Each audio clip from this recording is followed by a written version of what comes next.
Hello हाँ and welcome back दोस्तों another brand new video. आज की इस वीडियो में हम जानने वाले हैं वर्ल्ड वॉर वन यानी कि विश्व युद्ध एक के बारे में।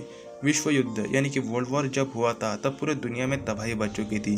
आज की इस वीडियो में हम पूरी डीप में जानने वाले हैं विश्व युद्ध कैसे हुआ और क्या कारण की वजह से ये छेड़ा और साथ में इसमें किन किन देशों का सहयोग था और इससे क्या परिणाम हुए, सभी चीज़ों के बारे में हम जानने वाले हैं। So let's begin this video. World war one को the great war, the war to end all wars and global war के नाम से भी जाना जाता है। जब वर्ल्ड वॉर वन हुआ तब लोगों का मानना था कि इतिहास में ऐसा युद्ध कभी भी नहीं हुआ और आने वाले 60-70 सालों तक ऐसा युद्ध कभी भी नहीं होगा। लेकिन जब वर्ल्ड वॉर टू हुआ तब इसका नाम बदल के वर्ल्ड वॉर वन रखा गया। वर्ल्ड वॉर इसलिए क्योंकि इसमें दुनिया के काफ़ी सारे देश आपस में लड़े और कहीं जाने भी गई। ये युद्ध 28 जुलाई 1914 से लेके तो 11 नवंबर 1918 तक यानी कि 4 सालों तक चला। अब बात करते हैं उन देशों के बारे में जो देश इस युद्ध में लड़ा था।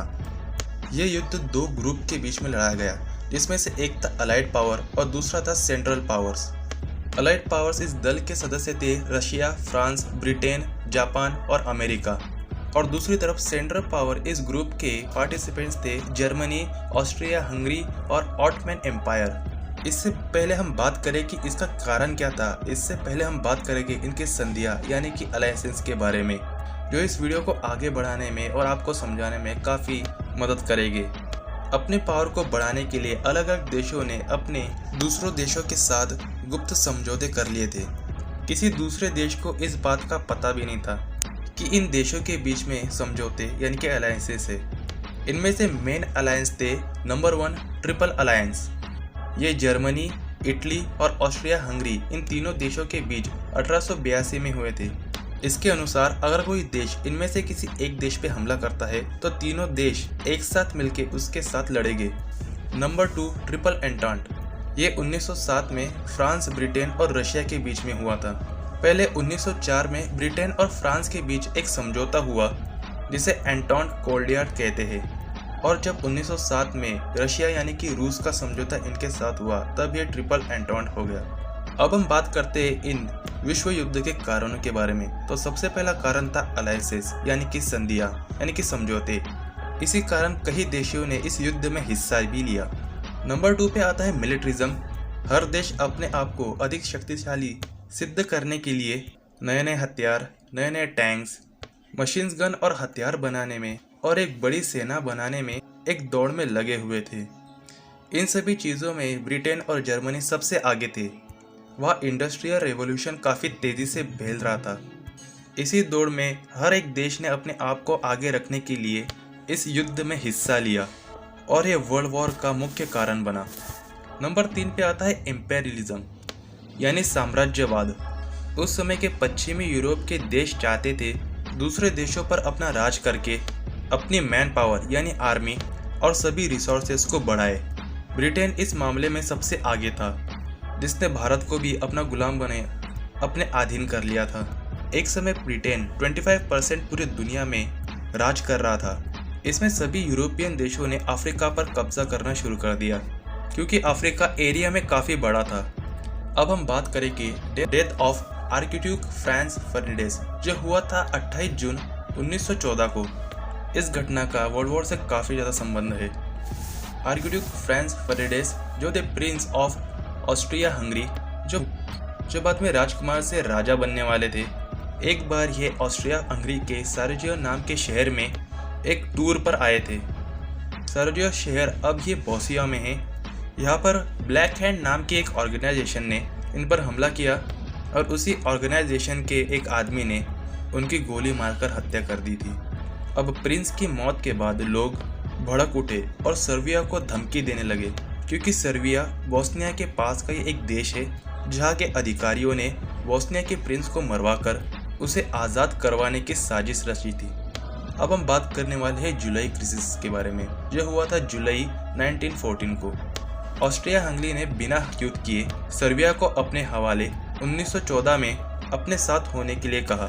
सर्बिया ने रशिया से मदद मांगी क्योंकि इन दोनों देशों में स्लेविक लोग रहते थे और रशिया पहले से इस बात में इंटरफेरेंस करना चाहता था। अब ऑस्ट्रिया हंगरी ने जर्मनी से मदद मांगी क्योंकि इन दोनों में 1882 ईस्वी में एक समझौता हुआ था, जिसके बारे में मैंने आपको पहले वीडियो की शुरुआत में बता चुका हूँ। जर्मनी ने भी ऑस्ट्रिया हंगरी को सपोर्ट किया। इसे जुलाई क्राइसिस भी कहते हैं, क्योंकि ये 28 जून प्रिंस की मौत के बाद जुलाई महीने में ही हुआ था। और फिर हम बात करेंगे वॉर डिक्लेयर के बारे में। ऑस्ट्रिया हंगरी और जर्मनी ने सर्बिया पर युद्ध करने की घोषणा कर दी, और फिर रशिया ने जर्मनी पर युद्ध करने की घोषणा कर दी, और फिर कुछ ही दिनों के बाद फ्रांस ने भी जर्मनी पर युद्ध करने की घोषणा कर दी, क्योंकि रशिया और फ्रांस ने भी एक समझौता किया था, जिसके बारे में मैं आपको पहले ही बता चुका हूँ, जिसका नाम था ट्रिपल एंटॉन्ट। लेकिन इटली, जो ऑस्ट्रिया हंगरी और जर्मनी के साथ एक समझौते में बना हुआ था, उसने ये कह के अपना ग्रुप बदल दिया कि उसका समझौता सिर्फ डिफेंस के लिए ही है, ना कि अटैक करने के लिए ऑस्ट्रिया हंगरी और जर्मनी के साथ हुआ था। और युद्ध के शुरुआती कुछ महीनों से ही इटली ने ट्रिपल एंटॉन्ट की ओर से लड़ना शुरू कर दिया। अब जुलाई क्राइसिस के बाद अगस्त 1914 में फाइनली वॉर स्टार्ट हो गया। सबसे पहले जर्मनी ने फ्रांस के ऊपर अटैक किया, क्योंकि रशिया की आर्मी और रिसोर्सेज ज़्यादा थी और वो फ्रांस को सबसे पहले अपने रास्ते से हटाना चाहते थे। बाद में वो रशिया पे अटैक करना चाहते थे, इसलिए उन्होंने बेल्जियम का रूट चुना और फ्रांस पर अटैक किया। जैसे ही जर्मनी की आर्मी बेल्जियम के रास्ते घुसी, ब्रिटेन ने जर्मनी के खिलाफ युद्ध की घोषणा कर दी, क्योंकि ब्रिटेन और बेल्जियम के बीच में भी 1839 में एक समझौता हुआ था, क्योंकि ब्रिटेन को उनकी रक्षा करनी थी। इसलिए अब ब्रिटेन ने भी अपने आर्मी को फ्रांस की मदद करने के लिए भेज दिया। जर्मनी फ्रांस के अंदर घुसने में तो सफल हुआ, लेकिन वो फ्रांस को हरा नहीं पाया, क्योंकि ब्रिटेन ने आकर फ्रांस को सपोर्ट किया। और दूसरी ओर ईस्ट में जर्मनी ने रशिया के 3 लाख लोगों को मारकर उसे पछाड़ दिया। उसके बाद तुर्की यानी कि ऑटमन एम्पायर ने रशिया पर अक्टूबर 1914 में अटैक किया, क्योंकि ये दोनों पुराने दुश्मन थे और एक दूसरे पर कंट्रोल करना चाहते थे। इसका दूसरा कारण ये भी है कि रशिया जिस समुद्री रूट से दुनिया के साथ जुड़ा हुआ था, वो ऑटमन एम्पायर के पास डार्डेनल स्ट्रेट्स की ओर काफ़ी करीब से जाता था। तो रशिया चाहता था कि ऑटमन एम्पायर उसके रास्ते में कोई बाधा ना डाले, इसलिए ये दोनों देश आपस में युद्ध में लड़े। इसके बाद ऑटमन एम्पायर ने सुएज कैनाल पर हमला कर दिया, क्योंकि ब्रिटिश और इंडिया जोड़ने वाली ये एक युद्ध कड़ी थी। हालांकि इसके बाद इसे बचा लिया गया। लगभग 3 साल तक ना जर्मनी आगे बढ़ा ना फ्रांस। उस समय लड़ाई ट्रेंचेस पे होती थी। ये ज़मीनों के अंदर निकाली गई नालियों के समान होती है, जहाँ सैनिक गोलियां चलाते हैं, और ये डिफेंस में भी काफ़ी काम आती है। सैनिक अपना बहुत सारा समय यही गुजारते थे। अब हम बात करेंगे बैटल ऑफ सोम्स के बारे में, जो हुआ था 1 जुलाई 1916 से 18 नवंबर 1916 के बीच। इसमें अलाइड पावर के सिर्फ एक दिन में 80,000 सैनिक मारे गए, जिनमें ज़्यादातर ब्रिटेन के ही थे। फ्रांस और ब्रिटेन ने अफ्रीका पे जर्मनी के कॉलोनीज पर अटैक कर दिया। वहीं दूसरी ओर जापान ने माइक्रोनेशिया और चाइना पर जर्मनी के कुछ कॉलोनीज पर हमला कर दिया। जापान युद्ध में ब्रिटेन और उसके बीच हुई एक संधि के कारण कूद पड़ा। ब्लैक सी में ऑटोमन सीज ने रशिया के कुछ बंदरगाहों पर हमला करना शुरू कर दिया। तुर्की यानी ऑटोमन एम्पायर के कैलिफोर्निया शहर पर ऑस्ट्रिया एम्पायर और न्यूजीलैंड की आर्मी ने अटैक कर दिया। इस आर्मी को एंजैक भी कहते हैं, पर इसे पूरी सफलता नहीं मिली। जर्मनी और ब्रिटेन में नेवल वॉर शुरू हो गया, लेकिन यहाँ जर्मनी की बनाई गई सबमरीन्स ने अलाइड शिप्स पर अटैक करना शुरू कर दिया। इस सबमरीन्स को यू बोट्स भी कहा जाता था। और फिर बाद में अमेरिका ने भी वॉर के अंदर एंटर किया। पहले जर्मनी शिप अलाइड शिप्स पर ही अटैक करता था, लेकिन फिर बाद में जर्मनी ने पैसेंजर शिप्स पर भी अटैक करना शुरू कर दिया, जिसमें आम लोग अमेरिका से यूरोप जाते थे। एक बार 1200 लोगों की ऐसी ही एक बोट में डेथ हो गई। इसलिए 1917 अप्रैल में अमेरिका ने भी युद्ध में शामिल किया, क्योंकि अमेरिका के बहुत सारे लोग इस अटैक में मारे गए। इसी का बदला लेने के लिए अमेरिका युद्ध में शामिल हुआ। अब हम बात करेंगे एंडिंग ऑफ वॉर यानी कि वॉर के अंत के बारे में।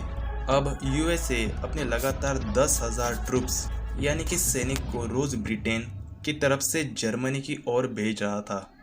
और दूसरी ओर रशिया में एक रिवॉल्यूशन हुआ, जो हुआ फरवरी 1917 में। तब एक गवर्नमेंट बनी। कुछ समय बाद अक्टूबर 1917 में एक और क्रांति यानी कि रिवॉल्यूशन हुआ, जिसमें व्लादिमीर लेनिन नाम के एक नेता ने सत्ता में आने के बाद जर्मनी के साथ एक शांति समझौता किया और अपनी ओर से युद्ध को रोक दिया।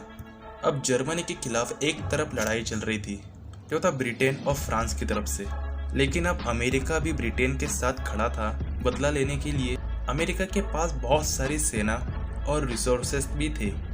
अब अंत में अलाइड पावर्स ही डिफेंस कर रहे थे, क्योंकि अलाइड पावर्स की आर्मी ही हर तरफ से हमला जारी रख रही थी और सेंट्रल पावर्स यानी कि जर्मनी, ऑटमन एम्पायर्स और ऑस्ट्रिया हंगरी को हरा चुकी थी। और 11 नवंबर 1918 को सुबह 11 बजे जर्मनी के युद्ध विराम यानी कि सेज फायर एग्रीमेंट पे साइन कर लिया। उसके अगले ही साल 28 जून 1919 में ट्रीटी ऑफ वर्सेलिस फाइनल हुआ। इसके मुताबिक बहुत सी ऐसे शर्तें थी जिसमें जर्मनी को इस युद्ध का दोषी ठहराया गया और जर्मनी को इसका काफ़ी सारा फाइन देना पड़ा। जर्मनी बहुत सालों तक ये फाइन ख़त्म नहीं कर पाया और अभी हाल ही में 2010 में जर्मनी इस पूरे फाइन को चुका पाई है। और बहुत सी कंट्रीज़ पे बहुत सारा कर्जा आ गया, जिससे उसकी आर्थिक स्थिति बहुत ज़्यादा बिगड़ गई। अब हम बात करते हैं रिजल्ट्स यानी कि निकाल की, जिसमें बहुत सारे एम्पायर्स ख़त्म हुए, जैसे Germany empires, Austria Hungary empires, Russia empires और ऑटमैन एम्पायर्स। और उसके बाद बहुत से देश बने, जैसे ऑस्ट्रिया और हंगरी अलग हुए और साथ में यूगोस्लाविया जो ऑस्ट्रिया हंगरी के किंगडम में आती थी। इसके बाद Poland, England, Estonia, Latvia, Lithuania जैसे बहुत से देश यानी कंट्रीज बने और फिर वो इंडिपेंडेंस हुए।